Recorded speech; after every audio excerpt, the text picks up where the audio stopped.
அனைவருக்கும் வணக்கம். இந்த நாள் இனிய நாளாக அமைய வாழ்த்துக்கள். ஏழ்பி ஜோதிடர், ஜோதிட ஆசிரியர் டாக்டர் சாந்தி தேவி ராஜேஷ்குமார். நம்ம இன்னைக்கு கன்னி லக்னத்தை பற்றி பார்ப்போங்க.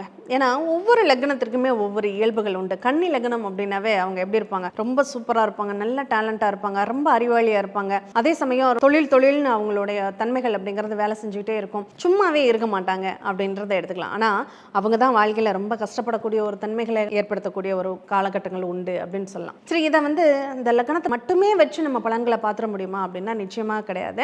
அதில் இருக்கக்கூடிய அந்த 3 நட்சத்திரங்கள் தான் அவங்களுக்கு உள்ள பலன்களை வெளிப்படுத்தக்கூடியதாக இருக்கும். உத்திர நட்சத்திரம் 2ஆம் பாதம், 3ஆம் பாதம், 4ஆம் பாதம். சரி, இந்த உத்திர நட்சத்திரம் அப்படின்னா இந்த உத்திர நட்சத்திரத்திற்கான பலன்கள் அது இயல்பிலேயே வேலை செய்யுமா அப்படின்னா ஒரே மாதிரி பலன்களாக உத்திர நட்சத்திரம் முழுமையாக இருக்காது. உத்திர நட்சத்திரம் 2ஆம் பாதம் எப்படி இருக்கும்? இந்த உத்திர நட்சத்திரம் 2ஆம் பாதம்ங்கிறது ரொம்ப கஷ்டப்படுங்க. அவங்க என்ன பண்ணினாலும் அவங்களுடைய அந்த சாமர்த்தியம், அவங்களுடைய செயல்திறன் அப்படிங்கிறத வெளிப்படுத்த முடியாது. செலவு வச்சுக்கிட்டே இருக்கும். அவங்க ஏதாவது ஒரு விரயத்தை பண்ணிட்டு இருப்பாங்க. அவங்களுக்கு நிறைய வெளிநாடு செல்வதற்கான யோசனைகள் அதிகமாகவே ஏற்படும். சரி, இதுவே இந்த உத்திர நட்சத்திரம் 3ஆவது பாதம்னு வச்சுக்கோங்களேன். இந்த உத்திர நட்சத்திரம் 3ஆவது பாதம் போகும்போது அவங்க எவ்வளோ முயற்சி பண்ணாலும் அந்த முயற்சிக்கான பலன் இந்த நேரத்தில் கிடைக்காது அப்படின்னு சொல்லலாம். ஏன்னா உத்திர நட்சத்திரம் 3ஆவது பாதமும் ஒரு எகெயின்ஸ்டான ஒரு அப்படிங்கிறது இருந்துகிட்டே இருக்கும். யாரையுமே முழுசா நம்பவும் முடியாது, நம்பி ஒரு செயலில் இறங்கவும் முடியாது, நம்பாமே இருக்க முடியாது அப்படிங்கிற மாதிரி ஒரு ஆசிலேஷன் மனசுக்குள்ள ஓடிக்கிட்டே இருக்கக்கூடிய ஒரு தன்மைகள் உண்டு. அதாவது உடம்பு